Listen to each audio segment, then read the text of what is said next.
gospod minister, dober dan. Ali lahko samo vprašamo, zakaj grejo? Imate vse vlade danes, zakaj? Nekaj veliko ministrov gor, zato. Kakšen bi svet imate? Sestanek? Prosim? Aha, ne veliko.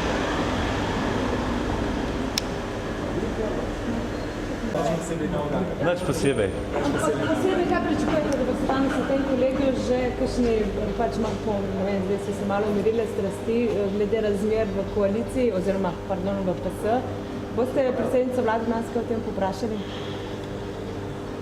No, stvari so se odvrtele, kakor so se. Seveda je za koalicijo moteče, da največja koalicijska stranka v tem trenutku praktično nima jasne identitete. Ni čisto jasno, ali je Alenkin, ali je Zoranova, ni čisto jasno, ali so liberalci, ali so socialisti. To je gotovo za koalicijo moteče, vendar nam ne preostane drugega, kot da napolno delamo naprej. Dela je zelo veliko, proračun je sestavljen.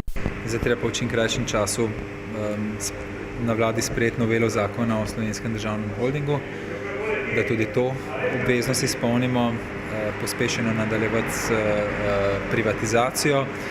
Mi da z ministrom Pličaničem pa seveda delava naprej intenzivno na uveljavljanju pravne države. Gospod minister, morda veste, zakaj so gor tudi nekateri drugi ministri, ki niso predsedniki strank, gospod Čufer, obrambni minister? Verjetno ima predsednica kakšne operativne sestanke, ne vem. Mene pa zanima, imate že časovnico, kako boste ta teden speljali reči okrog torej izplačila tretje četrtine? Mi imamo scenarije pripravljene. Najprej bomo dogovorili s predsednico vlade in finančnim ministrom, potem se bomo pa sestali s sindikati. Nekaj neformalnih pogovorov s sindikati je že bilo in nekako se nakazuje, da bodo sindikati bolj pripravljeni razmišljati o nekem daljšem odlogu tega izplačila, o izplačilu v obliki obveznic, kot pa o tem, da bi nižali plače in iz privarčevanih sredstev izplačali obveznosti. Morda že veste, kateri dan bo ta dan D? Enkrat proti koncu tega ali pa na začetku naslednjega tedna, ne gori pa voda. Boste to, ne vem, če ste mogoče že menili, se upravičujem, kako pripeljano od teh 170 milijonov? Se pravi, bo potreben rebalans proračuna ali kako, kje bo se to? Če se to v nobenem primeru ne bomo rebalansirali proračuna zaradi te obveznosti. Se pravi, masa za plače v naslednjem letu se ne sme povečati, tudi primanjkljaj se ne sme povečati, kar pomeni, da se lahko dogovorimo, če bodo sindikati vztrajali na tem, da se določen del izplača že naslednje leto, bo potrebno nekje pri plačah rezati ali zamakniti izplačilo realizacije napredovanj ali linearno znižati plače. Druga varianta pa je, da se izplača ta obveznost v obveznicah z daljšim rokom dospelosti. Lahko že na prvo temo, če smem. Boste predsednici vlade tudi nakazali, da vendarle niste bili tako zadovoljni z to odločitvijo o predstavitvi kongresa? Seveda, to sem že nakazal. Za nas bi bil daleč najboljši scenarij, če bi šla predsednica vlade v lastni stranki v spopad in če bi postala predsednica stranke, potem bi koalicija lahko normalno in nemoteno delala naprej. Tako pa ostaja ta latentna kriza v največji vladni stranki, stalno prisotna in otežuje delo koalicije. To pa ne želim, nisem vedeževalec in ne želim prerokovati. Ne bi pa to vplivalo na podporo za upnici oziroma proračun? Dokler se spoštuje koalicijska pogodba in dokler Alenka Bratušek ima pooblastilo, da vodi stranko,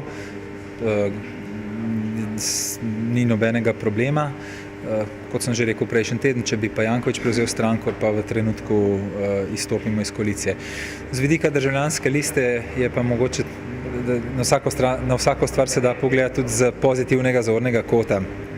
Z vidika državljanske liste pa postala jasna ena stvar, da smo dejansko edina parlamentarna stranka z zelo jasnim liberalnim političnim profilom in identiteto. Za razliko od Pozitivne Slovenije mi točno vemo, kaj smo in kdo smo kot politična stranka. Mogoče samo še to, če smem.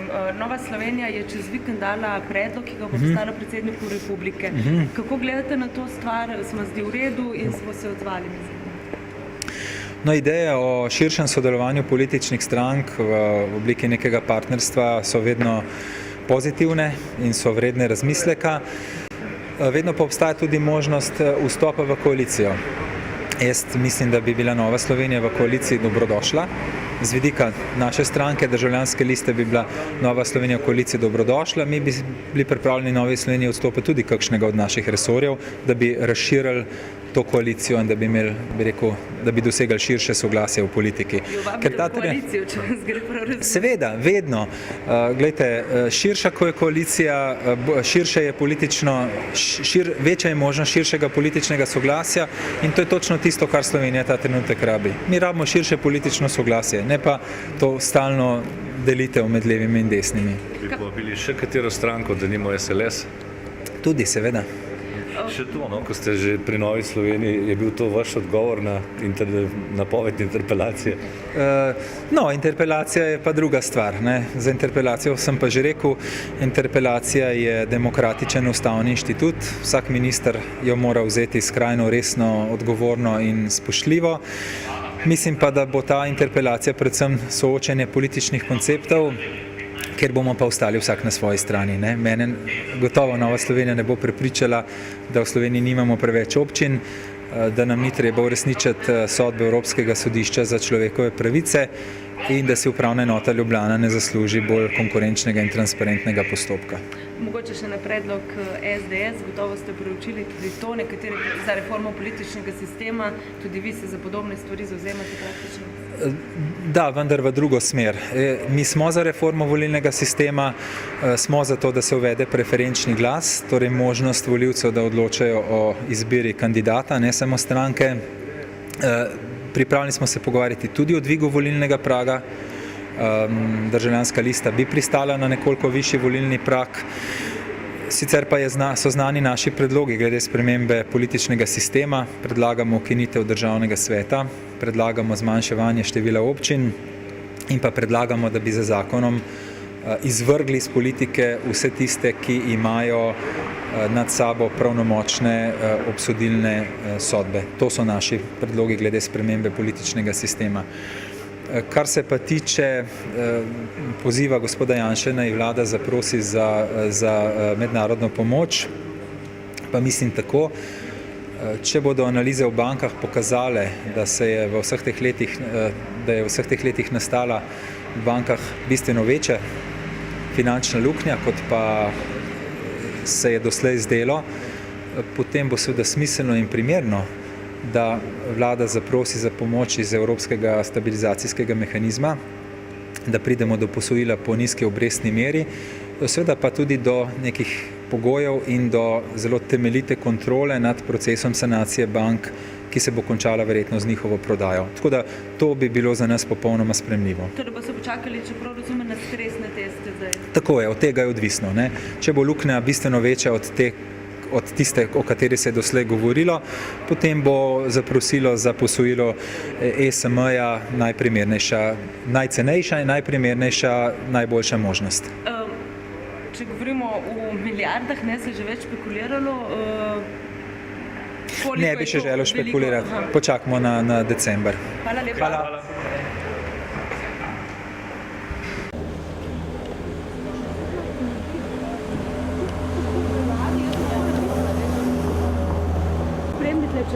Ja.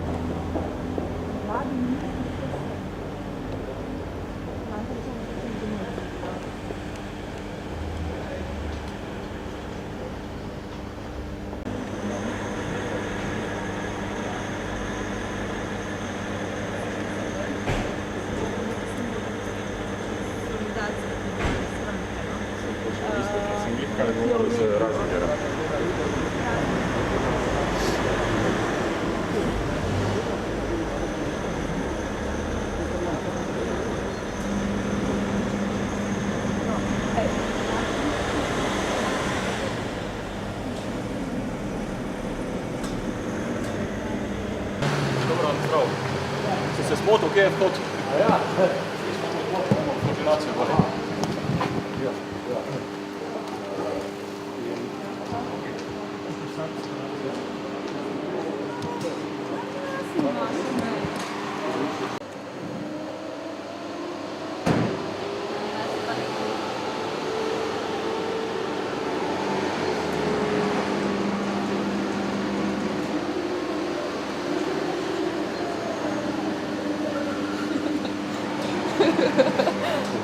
Jaz je bolj vse simpatičen, sem tak normalen.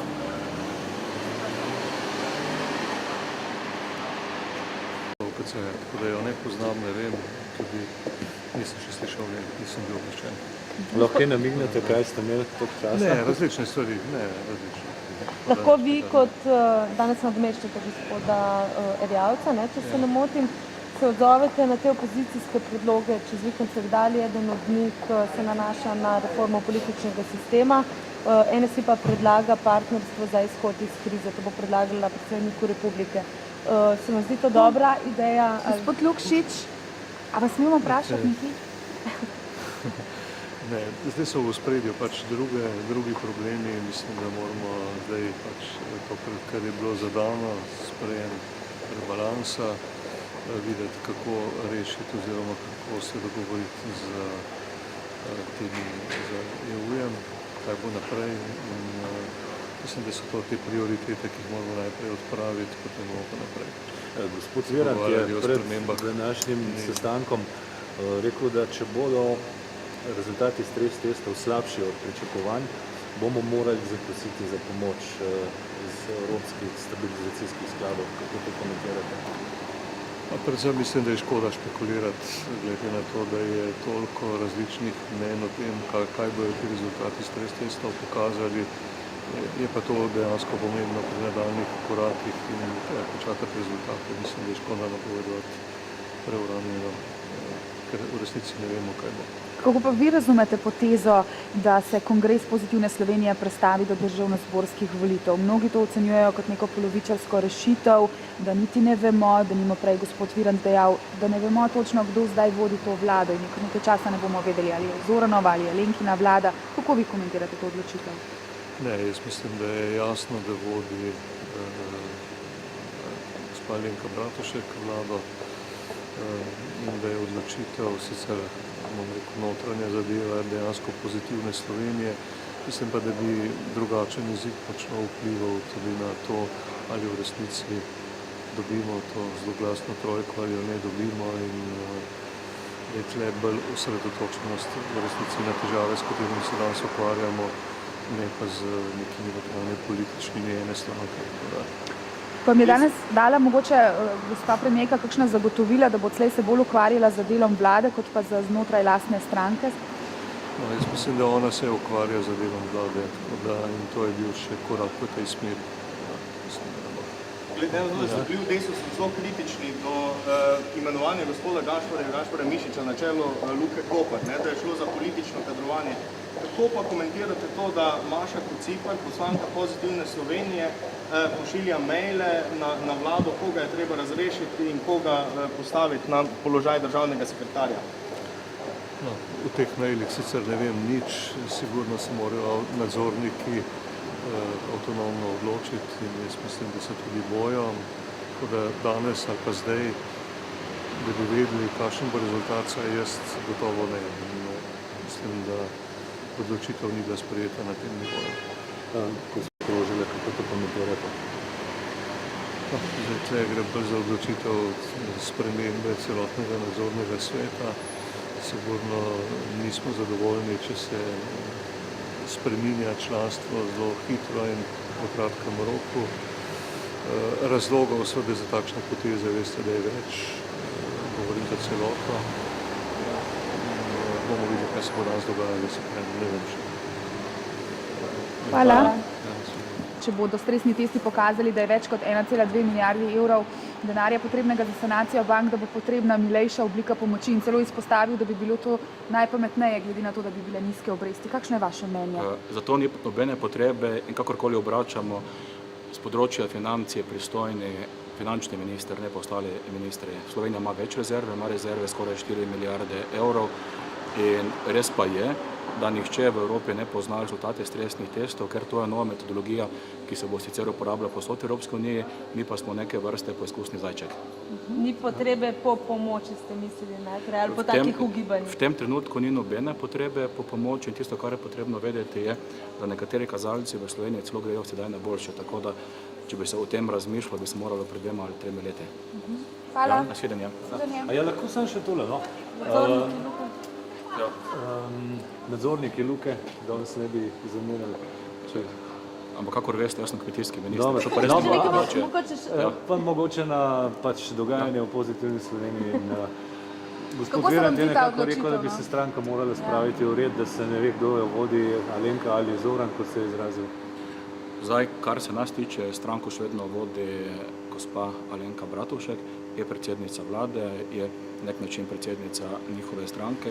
Seveda pa vsi z nelagodjem opazujemo dogajanje v pozitivni Sloveniji zato, ker nepremišljena dejanja pri njih nažalost nimajo vpliva samo na njihovo stranko, ampak lahko tudi dosti usodna na državo Slovenijo. Gospod minister, kako se odzivate in kako se vam zdi predlog opozicijske NSI, ki predlaga predsedniku republike, da skliče partnerstvo za izhod iz krize? Gospod Virant je rekel, da bi NSI pravzaprav kar povabil v vlado in odstopil enega od ministrstev, ki zasedajo njihovi ministri. V bistvu v tej državi je bilo preveč sestankovanja, preveč govorjenja, sedaj je čas, da se dela. Ne opoziciji torej, če vam ponuja roko? Ljudje naj delajo tisto, kar morajo, opozicijske stranke naj bodo korektna opozicija, vladne stranke naj dobro vodijo vladne resorje in če se vsak tega država, potem uspeli. Ja, te ideje so že prišle sindikalne strani, kot ste opazili, in to gotovo je ena od opcij. V vsakem primeru bomo poskušali problem rešiti čim bolj v sporazumu s sindikati, kot vedno doslej. Mislim, da se bo našla rešitev. Gospod Virant, vi ste eden prvih predstavnikov vlade, ki ste omenili, da verjetno bo potrebno, da počakamo seveda na stresne teste, ampak da bo potrebno zaprositi za milejšo obliko pomoči in celo, da bi bila to tudi pametna poteza. Lahko kaj več poveste? Ja, če bodo stresni testi pokazali, da je skozi leta nastala večja bančna luknja, kot se je predvidevalo, je gotovo smiselno zaprositi za denar po nižji obrestni meri, pa pristati tudi na neke pogoje, ki bojo pa zagotovili red pri sanaciji bank, kar sploh ni slabo. Gospod Virant, mene vas zanima, kako komentirate kadrovanje gospe Maše Kociper, ki je v mailu gospoda Pavliča pozvala, da je treba gospod Moniko Kirbiš-Rojs, državno sekretarko na Ministrstvu za gospodarstvo, zamenjati, 4 dni potem so jo zamenjali. Tudi precej nenavadno. Pa se povprašali o tem, se pozanimali, sledili? To mislim, da je predvsem odgovornost ministra, da vam pojasni, kako in kaj. Danes je tudi se menja nadzorni svet Luke Koper v vsej tej zdrahi okoli imenovanja Gašper Mišiča. Kaj pravzaprav pričakujete? Moje mnenje je nespremenjeno. Jaz mislim, da gospod Mišič nima ustreznih kompetenc, referenc, izkušenj in tako naprej za vodenje Luke Koper in seveda pričakujem, da bo nadzorni svet sprejel temu ustrezno odločitev. Še kaj? Zakaj ste bili toliko časa na vladi, pravzaprav kaj se je dogajalo? Vam je Alenka Bratušek pojasnila tudi znotraj strankarske zadeve, ki so vsaj z njene strani nekoliko ohromile delo znotraj vlade? Ja, tudi o tem smo se pogovarjali, seveda. Ne. Delo koalicije sicer teče naprej, ampak jasno, to delo je oteženo, glede na to, da največja koalicijska stranka praktično nima identitete, da se ne ve, kdo je tam najmočnejši, da se ne ve, ali so socialisti ali liberalci. Mi v Državljanski listi vemo, kdo smo, imamo svojo identiteto in očitno smo edini liberalci v parlamentu ta trenutek. Pa po vašem mnenju so socialisti ali so liberalci? Se pravim, da se mi zdi, da so malo brez identitete, da še sami ne vedo, ali so socialisti ali so liberalci. Pri SD-ju je jasno, oni so socialisti, pri Državljanski listi je jasno, mi smo liberalci, kaj PS se pa ne more odločiti. Mislim, da so eni in drugi v tej stranki. Ne? Lahko samo še enkrat pojasnite, kako pa komentirate očitke opozicije, predvsem Nove Slovenije in pa SDS-a? Glede delovanja vlade, to je, da je treba čim prej zaprositi za pomoč, da mora vlada priznati, Nova Slovenija bi se šla partnerstvo. No, gledajte, to, da bomo morda zaprosili za pomoč za banke, ni stvar rezultatov te vlade, to je stvar dolgoletne nesnage, ki se je v bankah nabirala. Vi ste prej pozdravili. Kar se pa partnerstva tiče, ne? Glejte, ideje o političnem partnerstvu pa vedno pozdravljam. Čim širše je to partnerstvo, tem bolje. Fajn bi bilo tudi, če bi Nova Slovenija vstopila v koalicijo. Državljanska lista je takoj odstopi en resor in dobimo v zameno neko širše politično soglasje. To bi bilo super. Ste že poslali vabilo? Kako pa gledate na vaše koalicijske partnere? Zdaj, malo pred vami se na to idejo niso odzvali nič kaj kot na dobrodošlo, češ da je čas za druge stvari, ne za pogovarjanje. Naj vsak opravlja svoje delo, recimo je rekel gospod Židan. Ja, ne vem, lejte, jaz sem bil vedno za to, da poskušamo zgraditi čim širše politično partnerstvo. Več, ko je strank v koaliciji, širše politično soglasje imamo in to je za državo dobro. Ne? Država je v taki situaciji, da je široko soglasje nujno potrebno. Manj, ko je delitev, več, ko je soglasja, boljše je. Kako vi vidite pravzaprav to, da SDS-u očitno po nekaterih anketah celo narašča podpora? To pa bi težko komentiral, nisem niti spremljal pozorno, niti videl. Te oscilacije so enkrat gre dol, enkrat gre dol, to je vedno tako. Glede teh plačnih nesorazmerij in obveznic, kako daleč je zdaj ta ideja pravzaprav? Zadeva ni enostavna, intenzivno se z njo ukvarjamo, ne gori voda, da bi morali rešiti čez noč. Preučiti moramo tudi implikacije na proračun za letošnje in naslednje leto, ugotoviti, v obveznost katerega leta bi šla eventualna izdaja obveznic, tako da je treba zelo, zelo premišljeno in preudarno to narediti in potem se poskušati dogovoriti s sindikati. Še kaj pomembnega na tem sestanku, kar nismo vprašali? To je to. Kdaj boste imeli spet tiskovko? Jaz sem danes že vse povedal. Ste rekli, da boste bili periodični. Svet je bil tempiran 2 dni po Kongresu Pozitivne Slovenije, ker bi, se veste, kaj bi se zgodilo, če bi Janković postal predsednik Pozitivne Slovenije, bi na tistem svetu sprejeli odločitev o izstopu iz koalicije. Zdaj pa bo verjetno svet takrat enkrat, približno takrat, čez kak teden, 14 dni. Hvala lepa, srečno si.